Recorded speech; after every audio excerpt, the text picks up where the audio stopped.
नमस्कार दोस्तों, बहुत बहुत स्वागत है आप सभी का आपके अपने YouTube चैनल आरजीएस में। और हमेशा की तरह आज भी हाजिर हैं डेली करंट अफेयर के प्रोग्राम की सीरीज़ में।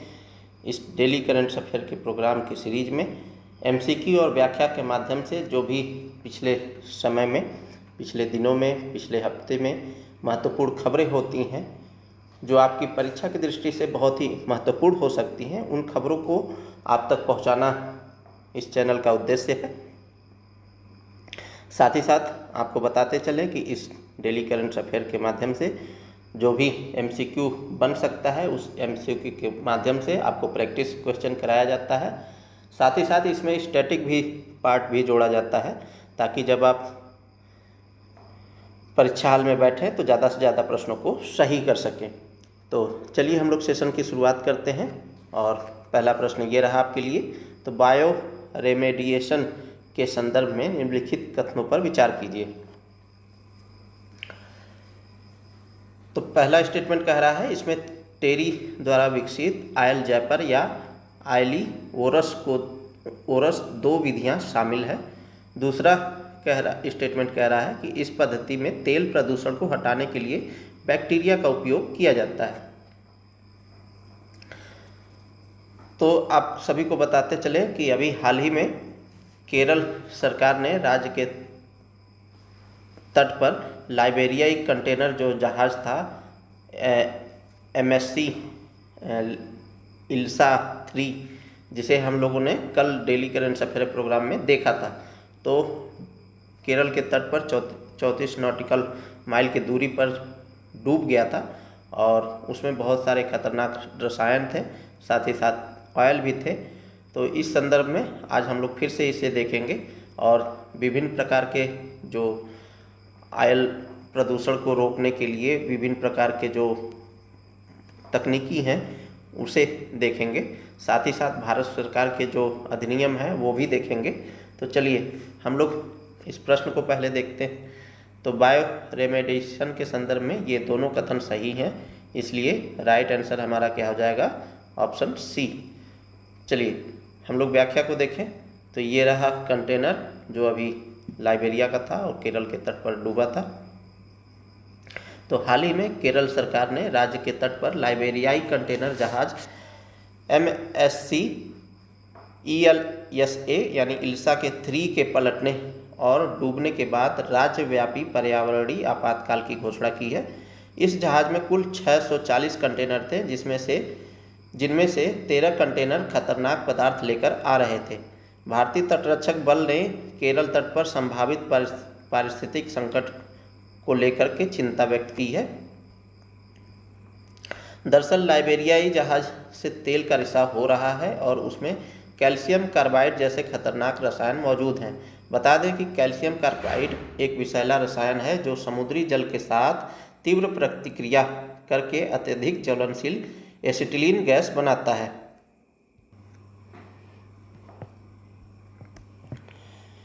तेल रिसाव है क्या, यानी ऑयल स्पिल क्या है?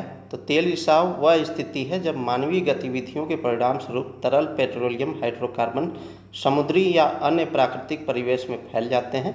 तेल रिसाव की घटना तब होती है जब समुद्र, नदी या किसी पानी के स्रोत में अनजाने या मानवीय गतिविधियों के परिणाम स्वरूप तेल फैल जाता है। यह ज़्यादातर तब होता है जब जहाज़ों से तेल लीक हो जाता है या तेल की पाइपलाइन टूट जाती है। इसका प्रभाव क्या पड़ता है? तो तेल रिसाव समुद्री जीवों, पक्षियों और पौधों को बहुत नुकसान पहुंचाता है। तेल पानी की सतह पर तैरता रहता है और पानी में मौजूद ऑक्सीजन की मात्रा कम कर देता है, जिसे हम लोग BOD कहते हैं ना, ठीक है, जिससे मछलियां और अन्य जीव मर सकते हैं। रिसाव से पानी में पाए जाने वाले शैवाल भी विषाक्त हो जाते हैं, जिससे समुद्र की खाद्य श्रृंखला टूट जाती है और झींगा तथा क्रस्टेशियन जैसे जीवों की संख्या कम हो जाती है। इससे मत्स्य पालन पर निर्भर परिवारों की आजीविका खतरे में पड़ जाती है। इस तेल प्रदूषण के कारण कई व्यावसायिक मछलियां खाने लायक नहीं रह जाती हैं। मछली के लार्वा और समुद्र की सतह के करीब तैरने वाले छोटे जीव भी इस प्रदूषण से प्रभावित होते हैं। तेल रिसाव की सफाई के लिए प्रमुख तकनीकें क्या क्या हैं? तो बायो रेमेडिएशन इसमें the energy and resources institute TERI द्वारा विकसित दो प्रमुख विधियां आयल जयपर और आयली वोरस एस शामिल है। इसके तहत हानिकारक हाइड्रोकार्बन को हानि रहित कार्बन डाइऑक्साइड और जल में बदलने के लिए बैक्टीरिया का उपयोग किया जाता है। दूसरा विधि है सोरबेंट्स। इसका प्रमुख उदाहरण मिल्कवीड पौधे के रेशे हैं जो आमतौर पर राजस्थान में पाए जाते हैं। इस पौधे का इस्तेमाल सोरबेंट सामग्री के रूप में किया जाता है। तीसरा विधि है तकनीक है आयल बूम। यह तेल रिसाव को रोकने और फैलने से रोकने के लिए एक तैरता हुआ अवरोधक है। ये देखने में लंबी तैरती हुई बाढ़ जैसी होती है जिनका स्कर्ट या पानी में तैरने वाली दीवार पानी के अंदर लटकती है। स्कीमर्स अगला विधि है। तो ये ऐसी मशीनें होती हैं जो पानी की सतह से तेल को खुरच कर हटाती हैं। वे पहले तेल को एक जगह केंद्रित करती हैं और बाद में उसे कुशलता से स्कीम कर देती हैं। भारत में तेल रिसाव रोकने के लिए विनियामक की बात करें तो मर्चेंट शिपिंग अधिनियम 1958 है और इसके तहत यह अधिनियम जहाज रानी को नियंत्रित करता है। इसमें प्रदूषण नियंत्रण संबंधी प्रावधान शामिल हैं। यह समग्र समुद्री प्रशासन के लिए मार्पोल कन्वेंशन को अपनाता है। राष्ट्रीय तेल रिसाव आपदा आकस्मिक योजना 1996 भारतीय तटरक्षक बल इसके तहत भारतीय जल में तेल रिसाव की प्रतिक्रिया के लिए नामित राष्ट्रीय प्राधिकरण है। चलिए अगले प्रश्न की ओर बढ़ें। तो विश्व ऑटिज्म जागरूकता दिवस कब मनाया जाता है? तो ऑटिज्म क्या है? एक प्रकार से जो है स्पेक्ट्रम डिसऑर्डर है। यह मस्तिष्क के विकास से जुड़ी विभिन्न स्थितियों का एक समूह है जिसकी विशेषता क्या होती है कि सामाजिक संपर्क लोग कम करना चाहते हैं और वार्ता करने में कठिनाई महसूस होती है और असमान व्यवहार दर्शाते हैं। तो इसकी जागरूकता को बढ़ाने के लिए 2 अप्रैल को विश्व ऑटिज्म जागरूकता दिवस मनाया जाता है। चलिए हम लोग व्याख्या को देखें। तो हाल ही में रोग नियंत्रण एवं रोकथाम केंद्रों की एक नई रिपोर्ट जारी हुई है। रिपोर्ट के अनुसार ऑटिज्म की दर 2020 में 36 बच्चों में से 1 से बढ़कर के 2022 में 31 में से 1 हो गई है। ऑटिज्म के बारे में बात करें तो इसे ऑटिज्म स्पेक्ट्रम डिसऑर्डर भी कहा जाता है। यह मस्तिष्क के विकास से जुड़ी विभिन्न स्थितियों का एक समूह है जिसकी विशेषता सामाजिक संपर्क, संचार में कठिनाई और असामान्य व्यवहारों के रूप में होती है। ऑटिज्म से पीड़ित लोगों में प्रायः मिर्गी, अवसाद जैसे रोग भी पाए जाते हैं और वे नींद की समस्याओं या आत्मचोट जैसे व्यवहार भी प्रदर्शित कर सकते हैं। ऑटिज्म आनुवंशिक कारकों जैसे पारिवारिक इतिहास, वृद्ध माता पिता या डाउन सिंड्रोम जैसी आनुवंशिक स्थितियां और गर्भावस्था या जन्म के दौरान पर्यावरणीय प्रभावों जैसे प्रदूषण के संपर्क में आना या समय से पहले जन्म लेना के संयोजन से होता है। ये कारक जोखिम बढ़ा सकते हैं लेकिन सीधे ऑटिज्म का कारण नहीं बनते हैं। उपचार की बात करें तो ऑटिज्म का उपचार क्या है? तो इस बीमारी का कोई इलाज नहीं है, फिर भी इसके लक्षणों को देखते हुए उचित चिकित्सा परामर्श प्रदान किया जा सकता है। इनमें लक्षणों के आधार पर मनोवैज्ञानिक सलाह, माता पिता और अन्य देखभालकर्ताओं हेतु स्वास्थ्य संवर्धन, देखभाल, पुनर्वास सेवाओं आदि के लिए व्यवहार, उपचार एवं कौशल प्रशिक्षण कार्यक्रम शामिल हैं। बता दें यहाँ पर कि 2 अप्रैल को विश्व ऑटिज्म जागरूकता दिवस के रूप में मनाया जाता है। ऑटिज्म के लिए भारत की पहल क्या रही है? तो भारतीय पहल के रूप में राष्ट्रीय ट्रस्ट अधिनियम 1999 ऑटिज्म से पीड़ित व्यक्तियों के लिए कानूनी संरक्षकता और कल्याण सेवाएं प्रदान करता है। दिशा योजना दिव्यांग बच्चों यानी 0 से 10 वर्ष के लिए शीघ्र हस्तक्षेप और विद्यालय हेतु तैयार करने की सुविधा प्रदान करती है और सहयोगी योजना देखभालकर्ताओं प्रकोष्ठ के माध्यम से केयर एसोसिएट्स को प्रशिक्षण देती है ताकि वे दिव्यांगजनों को कुशल देखभाल प्रदान कर सकें। चलिए अगले प्रश्न की ओर बढ़ें। तो कोविड-19 के संदर्भ में निम्नलिखित कथनों पर विचार कीजिए। अब ये क्वेश्चन तो पुराना है लेकिन अभी जो है अभी फ़िलहाल में इसकी संख्या बढ़ रही है मरीजों की, तो इसलिए ये फिर से चर्चा में है। तो इसे स्टेटमेंट 1 कह रहा है, इसे 11 मार्च 2020 को वैश्विक महामारी घोषित किया गया था। भारत में इसकी निगरानी INSACOG द्वारा की जाती है। तो उपयुक्त में से कितने कथन सही हैं? तो यहाँ पर दोनों कथन सही हैं, इसलिए राइट आंसर हमारा सी हो जाएगा। चलिए व्याख्या को देखें। तो हाल ही में भारत में कोविड-19 के नए वेरिएंट NB.1.8.1 का एक मामला और LF.7 के 4 मामलों की पुष्टि की गई है। इसकी पुष्टि भारतीय SARS-CoV-2 जीनोमिक्स कंसोर्टियम के आंकड़ों के द्वारा की गई है। भारतीय SARS-CoV-2 जीनोमिक्स कंसोर्टियम की बात करें तो इसकी स्थापना भारत सरकार द्वारा दिसंबर 2020 में की गई थी। इसका उद्देश्य देश में कोरोना वायरस के अलग अलग वेरिएंट यानी नए रूपों की पहचान करना है।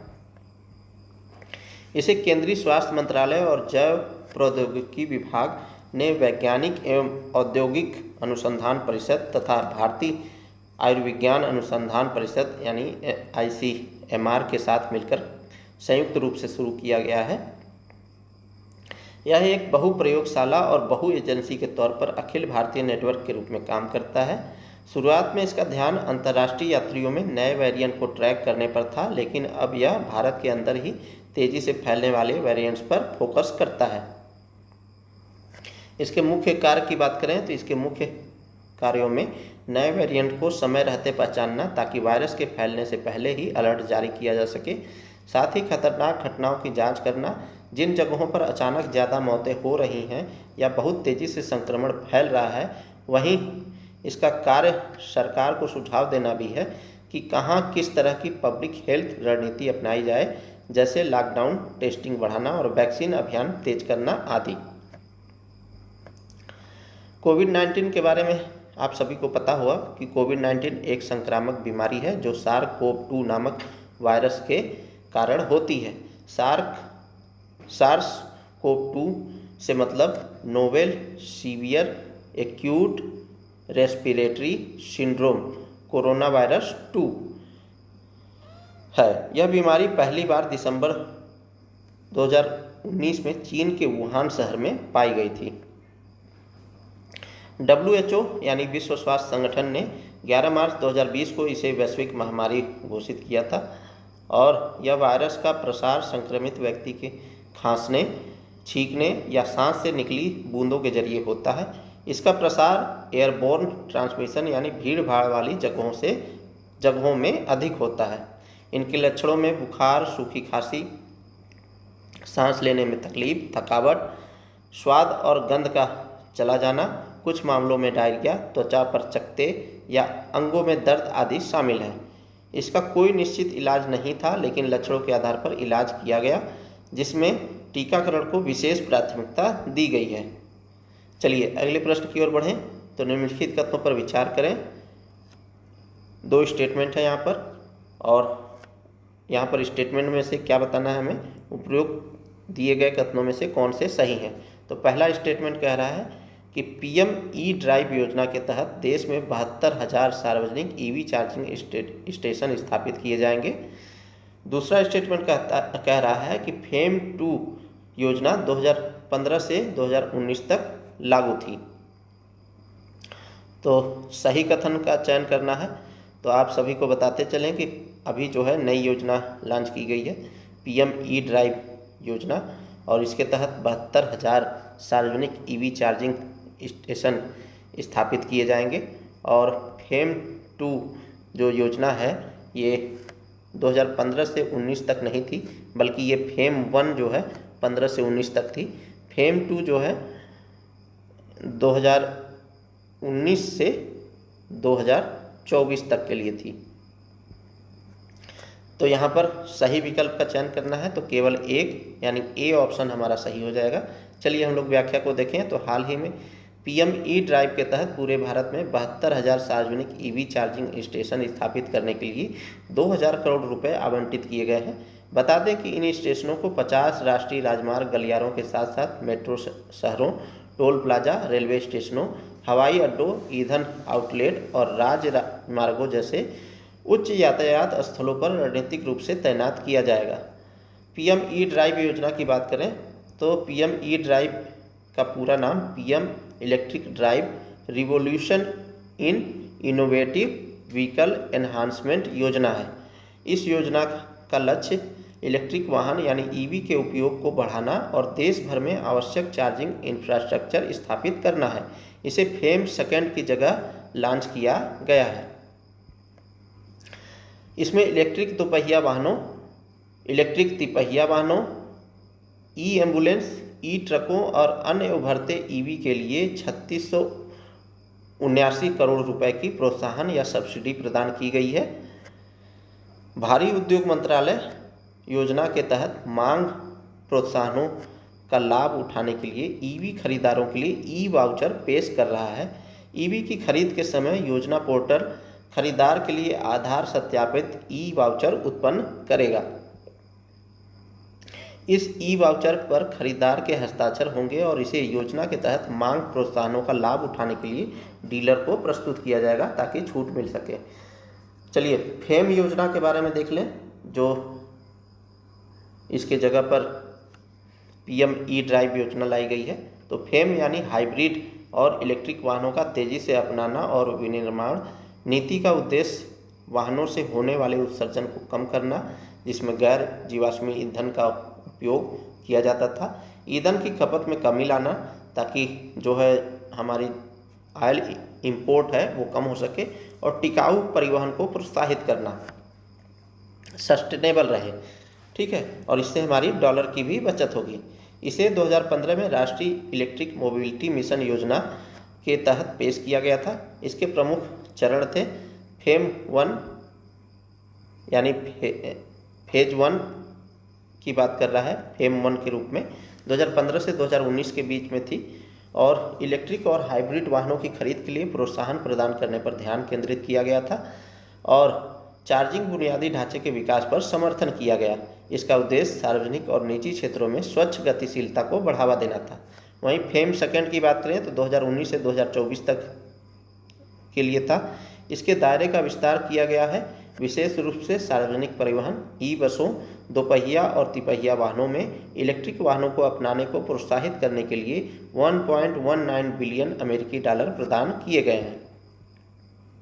इसमें मजबूत चार्जिंग बुनियादी ढांचे के निर्माण पर भी जोर दिया गया है ताकि वाणिज्यिक बेड़ों से उत्सर्जन को कम करने का लक्ष्य रखा गया है। चलिए अगले प्रश्न की ओर बढ़ें। तो प्रश्न क्या है, प्रोजेक्ट अलंकार किस राज्य की प्रमुख शैक्षिक परियोजना है? तो ये एक शैक्षिक परियोजना है, ठीक है, और ये माध्यमिक स्कूलों के लिए है। और ये ऑप्शन हमारा क्या कह रहा है, Bihar, option B Uttar Pradesh, option C Madhya Pradesh, option D Rajasthan. तो ये उत्तर प्रदेश से संबंधित है प्रोजेक्ट अलंकार। अभी हुआ क्या है कि नीति आयोग की राज्यों के साथ मीटिंग हुई, बैठक हुई, और उस दौरान प्रोजेक्ट अलंकार की सराहना की गई और बहुत सारे राज्य ऐसे थे कि इस योजना को हम भी अपने यहाँ लागू करेंगे, मतलब इस योजना के तर्ज पर हम भी अपने यहाँ इस तरीके का इंफ्रास्ट्रक्चर डेवलप करेंगे। तो चलिए हम लोग प्रोजेक्ट अलंकार के बारे में देख लेते हैं व्याख्या को।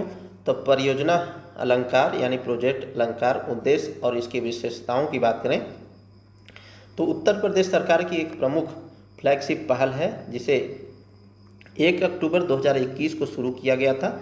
इसका उद्देश्य राज्य के सरकारी माध्यमिक विद्यालयों की अवसंरचना और शिक्षण माहौल में व्यापक सुधार करना था। परियोजना 2441 सरकारी माध्यमिक विद्यालयों को कवर करती है। इसका लक्ष्य 35 आधारभूत संरचना और सुविधा मानकों का 100% पालन सुनिश्चित करना था। सुविधाओं में शामिल है जैसे नवनिर्मित कक्षाएं, विज्ञान प्रयोगशालाएं, पुस्तकालय, कंप्यूटर लैब, स्मार्ट क्लासरूम, स्वच्छ पेयजल और स्वच्छ शौचालय। परियोजना समावेशी और अनुकूल शिक्षण वातावरण को बढ़ावा देती है। इसके कार्यान्वयन और प्रशंसा की बात करें तो परियोजना की निगरानी जिला स्तर पर जिलाधिकारी की अध्यक्षता वाली समिति और राज्य स्तर पर शिक्षा निदेशक द्वारा की जाती है। वित्तीय सहायता कई स्रोतों से आती है, जिसमें राज्य सरकार, समग्र शिक्षा अभियान, ग्राम पंचायतें, नगरीय स्थानीय निकाय, कंपनियों की CSR निधि यानी कॉरपोरेट सोशल रिस्पॉन्सिबिलिटी, स्वैच्छिक दान, ये सब इसके जरिए वित्त की व्यवस्था की जाती है।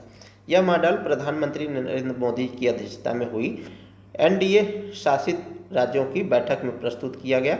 अन्य राज्यों के मुख्यमंत्रियों ने इस मॉडल की प्रशंसा की और इसे अपने राज्यों में लागू करने की इच्छा जताई। कई राज्यों ने यूपी के वरिष्ठ अधिकारियों की टीम से मार्गदर्शन लेने की भी मांग की है। चलिए अगले प्रश्न की ओर बढ़ें। तो राष्ट्रीय जलमार्ग यानी नेशनल वाटरवेज फर्स्ट किस नदी से संबंधित है? तो अभी जो है सरकार जो है 2027 तक 76 राष्ट्रीय जलमार्ग को चालू करने का लक्ष्य रखी है। तो 2027 तक 76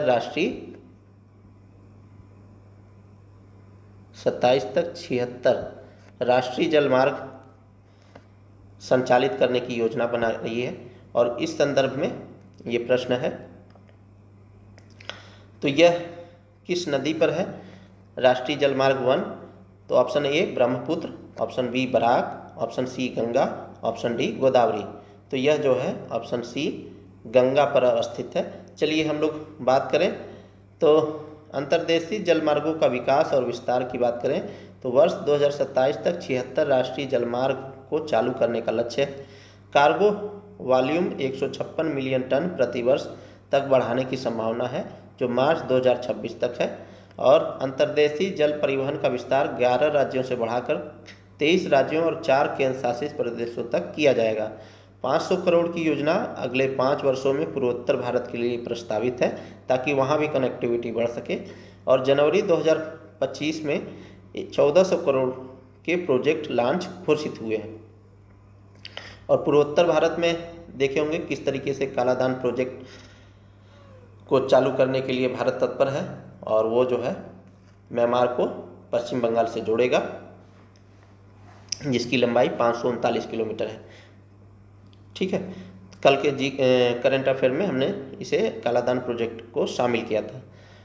चलिए, तो inner waterways authority of India हर माह 10,000 किलोमीटर का लंबवत सर्वेक्षण कर रहा है, ताकि जलमार्ग की गहराई यानी लीस्ट अवेलेबल डेप्थ का आकलन किया जा सके। योजनाएं मैरीटाइम इंडिया विजन 2030 और मैरीटाइम अमृत काल विजन 2047 के तहत की जा रही है। चलिए, अंतर्देशीय जलमार्गों के विकास और विस्तार की बात करें तो जलमार्ग विकास परियोजना अर्थगंगा, जलवाहक, जल समृद्धि, जलयान और नाविक जैसी योजनाएं सहयोगी भूमिका निभा रही हैं। वाराणसी से डिब्रूगढ़, करीमगंज और बदरपुर तक 4076 किलोमीटर का इकोनॉमिक कॉरिडोर प्रस्तावित है। नेशनल वाटरवेज 1 यानी गंगा पर 1390 किलोमीटर लंबा जलमार्ग गलियारा विकसित किया जा रहा है। चलिए अगले प्रश्न की ओर बढ़ें तो सुप्रीम कोर्ट ने मातृत्व अवकाश को किस अधिकार के रूप में मान्यता दी है? तो जो महिलाएं होती हैं वो जब गर्भावस्था के दौरान होती हैं और बच्चे को जन्म देती हैं, उस दौरान उनके केयर टेकिंग के लिए, बच्चे की देखभाल के लिए मातृत्व अवकाश देने का प्रावधान किया जाता है। तो अभी जो है मद्रास हाईकोर्ट ने फैसला दिया था कि जो तीसरा बच्चा है उसके लिए मातृत्व अवकाश का प्रावधान नहीं है, लेकिन वहीं सुप्रीम कोर्ट ने इसे पलट दिया है और बोला है कि ये जो है देना चाहिए। ठीक है, तो ये संवैधानिक अधिकार के तहत दिया गया है, तो ऑप्शन ए हमारा सही हो जाएगा। चलिए व्याख्या को देखें तो मातृत्व अवकाश पर सर्वोच्च न्यायालय का ऐतिहासिक निर्णय आया है। सुप्रीम कोर्ट ने हाल ही में मद्रास हाई कोर्ट के एक फैसले को पलट दिया, जिसने एक सरकारी शिक्षिका को तीसरे बच्चे के जन्म पर मातृत्व अवकाश देने से मना कर दिया था। कोर्ट का कहना है कि मातृत्व अवकाश केवल नीति का विषय नहीं है, बल्कि यह एक संवैधानिक अधिकार है। कोर्ट का कहना यह भी था कि गर्भावस्था महिला के शरीर और मानसिक स्थिति दोनों को प्रभावित करती है, इसलिए कार्यस्थल पर महिलाओं को सम्मान और सुविधा मिलनी चाहिए। अब इसे आप जो है महिला सशक्तिकरण से जोड़ करके देख सकते हैं, समाज में महिलाओं की स्थिति को जोड़ करके देख सकते हैं, सोशल टॉपिक्स जब पढ़ते हैं, ठीक है, तो वहाँ पर भी आप इसे जोड़ सकते हैं। संविधान महिलाओं को बिना राज्य के हस्तक्षेप के प्रजनन संबंधी निर्णय लेने का अधिकार देता है। सुप्रीम कोर्ट के 2 जजों की पीठ यानी न्यायमूर्ति अभय एस ओका और उज्ज्वल भुइया द्वारा कहा गया कि यह फैसला महिला के शारीरिक, मानसिक और भावनात्मक स्वास्थ्य की सुरक्षा के लिए आवश्यक है। राज्य नीति बनाम संवैधानिक अधिकार की बात करें तो महाराष्ट्र हाईकोर्ट तमिलनाडु सरकार की नीति के अनुसार तीसरे बच्चे पर मातृत्व अवकाश नहीं दिया जा सकता, महाराष्ट्र हाईकोर्ट का कहना था। और ये ऐसा इसलिए करते हैं कि जनसंख्या नियंत्रित हो सके। यह नीति जनसंख्या नियंत्रण को ध्यान में रखकर बनाई गई थी। सुप्रीम कोर्ट ने इसे संवैधानिक अधिकारों के खिलाफ बताया। निर्णय में कहा गया कि राज्य की नीति संविधान से ऊपर नहीं हो सकती। महिला कर्मचारियों को कार्यस्थल पर गरिमा और सम्मान मिलना संविधान द्वारा संरक्षित है। चलिए अगले प्रश्न की ओर बढ़ें तो IMD यानी इंडियन मेट्रोलॉजिकल डिपार्टमेंट की बात कर रहा है के संदर्भ में निम्नलिखित कथनों पर विचार करें और सही विकल्प का चयन करें। पहला स्टेटमेंट कह रहा है IMD की स्थापना 1875 में हुई थी। यह देश की राष्ट्रीय मौसम विज्ञान सेवा है और मौसम विज्ञान एवं संबंध विषयों से संबंधित सभी मामलों में प्रमुख सरकारी एजेंसी है। दूसरा स्टेटमेंट कह रहा है यह भारत सरकार के पृथ्वी विज्ञान मंत्रालय की एक एजेंसी के रूप में कार्य करता है। तीसरा स्टेटमेंट कह रहा है कि IMD विश्व मौसम विज्ञान संगठन के 6 क्षेत्रीय विशिष्ट मौसम विज्ञान केंद्रों में से एक है। अब ये देखिए टॉपिक जो है क्यों अभी चर्चा में है, तो उष्णकटिबंधीय चक्रवात की स्थिति जब बन रही थी उसमें अलर्ट जारी किया था भारतीय मौसम विज्ञान विभाग ने, तो इस संदर्भ में ये लाजमी है। और उष्णकटिबंधीय चक्रवात तो नहीं आ पाया, लेकिन अभी जो है अलर्ट जारी किया है। कई राज्यों में भारी बारिश भी हो रही है, जैसे महाराष्ट्र में भी देखें तो वहाँ पर भी लगातार 24 घंटे से बारिश हो रही थी और जलभराव की स्थिति हो गई। तो IMD ही जो है विभिन्न प्रकार के सूचनाएं, अलर्ट्स जारी करता है, तो इसलिए यह अभी चर्चा में है। तो ऑप्शन डी हमारा यहाँ पर सही हो जाएगा, क्योंकि यहाँ पर तीनों स्टेटमेंट हमारे सही हैं। चलिए हम लोग व्याख्या को देखें तो IMD के 150 वर्ष पूरे हो गए हैं, जो 1875 में स्थापित हुआ था और 2025 में 150 वर्ष पूरे हुए हैं। इसका आदर्श वाक्य क्या है, तो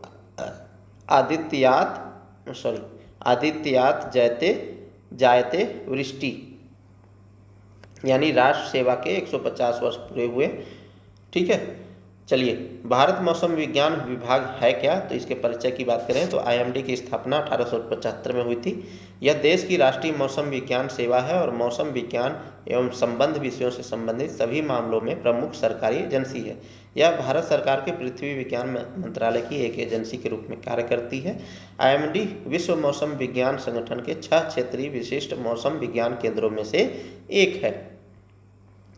नियम और दायित्व की बात करें तो कृषि, सिंचाई, नौवहन, विमानन, अपतटीय तेल अन्वेषण आदि जैसी मौसम संवेदनशील गतिविधियों के इष्टतम संचालन के लिए मौसम संबंधी अवलोकन करना और वर्तमान एवं पूर्वानुमानित मौसम संबंधी जानकारी प्रदान करना इसका दायित्व है। उष्णकटिबंधीय चक्रवात, नॉर्थ वेस्टर, धूल भरी आंधी, भारी बारिश और बर्फ, ठंड तथा ग्रीष्म लहरें आदि जैसी गंभीर मौसम की घटनाओं जो जीवन एवं संपत्ति के विनाश का कारण बनती हैं, इन सभी के प्रति चेतावनी देना ये भी दायित्व है IMD का। कृषि, जल संसाधन प्रबंधन, उद्योगों, तेल की खोज और अन्य राष्ट्र निर्माण गतिविधियों के लिए आवश्यक मौसम संबंधी आंकड़े प्रदान करना, मौसम विज्ञान और संबंध विषयों में अनुसंधान का संचालन एवं प्रचार करना। आप यहाँ पर आप सभी को बताते चलें कि मौसम विज्ञान पृथ्वी के वायुमंडल का वैज्ञानिक अध्ययन है जो मौसम के प्रारूप, वायुमंडलीय घटनाओं तथा जलवायु को समझने और इनके पूर्वानुमान करने पर केंद्रित है। इसमें मौसम पूर्वानुमान करने के साथ ही पृथ्वी की वायुमंडलीय प्रणाली को संचालित करने वाली प्रक्रियाओं का अध्ययन करने के लिए तापमान, आर्द्रता, वायुदाब, पवन प्रतिरूप एवं वर्षण जैसी वायुमंडलीय स्थितियों का विश्लेषण करना शामिल है। भारत में मौसम विज्ञान से संबंधित प्रमुख पहल कौन सी है? तो राष्ट्रीय मानसून मिशन, यानी भारत सरकार ने विभिन्न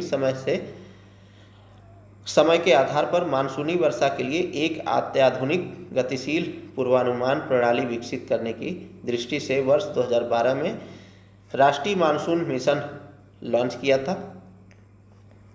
तो राष्ट्रीय मानसून मिशन 2012 में लॉन्च हुआ था। मौसम ऐप भी लाया गया है। तो यह मौसम की सूचनाओं और चेतावनियों को आकर्षण एवं उपयोगकर्ता के अनुकूल तरीके से प्रसारित करने का माध्यम है। डॉपलर मौसम रडार, यानी डॉपलर सिद्धांत के आधार पर रडार को एक परवलयीय डिश एंटीना के साथ एक फोम सैंडविच गोलाकार रेडोम का उपयोग करके लंबी दूरी के मौसम पूर्वानुमान एवं निगरानी में सटीकता में सुधार करने के लिए डिजाइन किया गया है। तो डॉपलर प्रभाव है क्या? डॉपलर सिद्धांत, तो जैसे कोई ये ध्वनि का स्रोत है, ठीक है, और यहाँ से ध्वनि निकल रही है, तो जैसे जैसे आप पास जाते हैं, ठीक है, आप पास जाते गए तो आपको ध्वनि तेज सुनाई देती है, और जब दूर जाते हैं तो ध्वनि स्लो होती है। यही डॉपलर प्रभाव।